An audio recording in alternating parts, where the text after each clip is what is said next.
the mainstream narrative isn't going to platform her voice. You're not going to hear about this on CNN and MSNBC.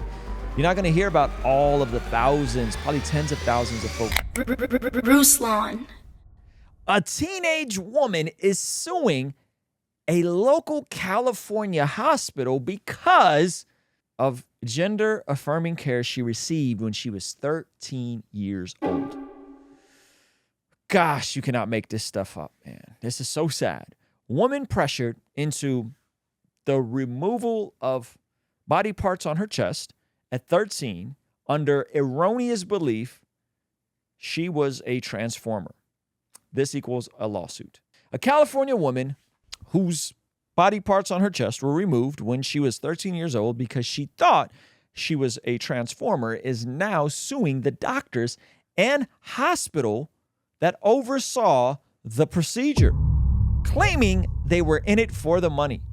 Kayla, now 18, says she was pushed to entertain the erroneous belief that she was a transformer at age 11. This is a sickness. Highest order.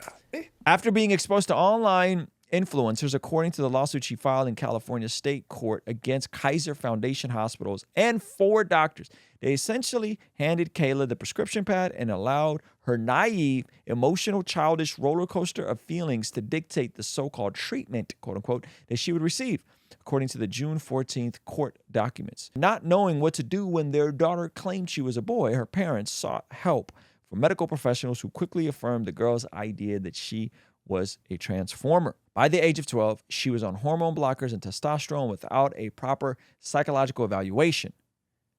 She underwent a 75-minute transition evaluation.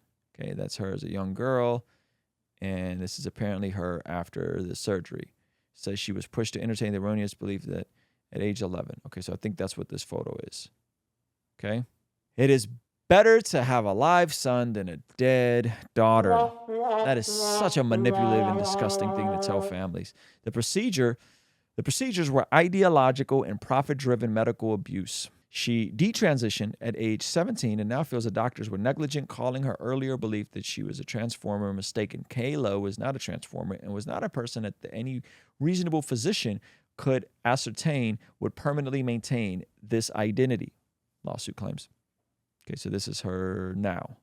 By age 12, she was on hormone blockers without proper psychological evaluation. Her mental health issues should have raised flags for the doctors, pointing to medical studies that she said shows young girls' mental health is often not improved by transitioning. The vast majority of cross-gender identified children, if medically treated in early adolescence, risk regretting the decision after they are old enough to realize their losses. Lovedale additionally accused the hospital and doctors of not providing her and her parents proper informed consent, which could have included in-depth therapy, something she said never happened. The procedures were an insane form of child abuse, who also used a pseudonym. Layla Jane said in a statement, "We believe cases like this are the best way to stop them, especially in liberal states like California, where reckless ideologies are pushing this radical agenda," said the attorney. Layla is seeking unspecified damages, claimed the procedure left her with deep physical and emotional wounds and severe regrets. Kaiser did not immediately respond to requests for comment. Man, so sad that this young lady is going through this. Hey, you want to see something kind of crazy? Over 75% of the people that watch this channel are not subscribed. Please consider subscribing and turning your bell notification on so that you don't miss anything we have going here. And that the mainstream narrative isn't going to platform her voice. You're not going to hear about this on CNN and MSNBC. You're not going to hear about all of the thousands, probably tens of thousands of folks detransitioning right now.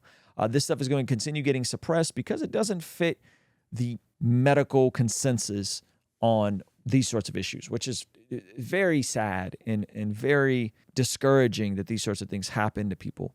Deal with these sorts of things, that there are real psychological issues at play, and these are going to become more and more common. More and more people are going to go through these. You're going to hear these stories. And unfortunately, the sad part is that some of this is going to be irreversible and permanent in terms of the changes that happen to these people who are young.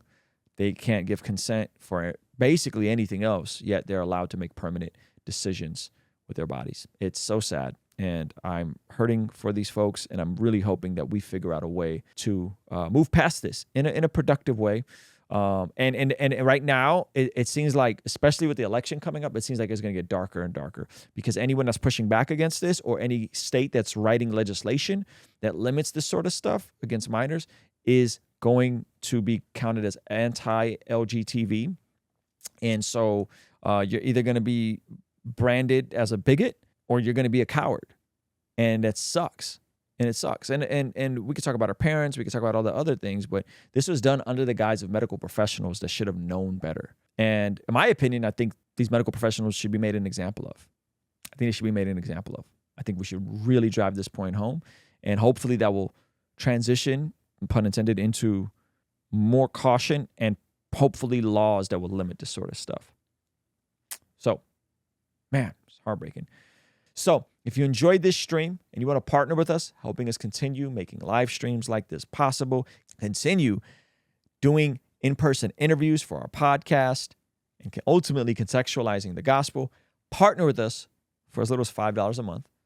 Get access to these daily after-party streams, get access to our podcast and our Discord server, and so much more.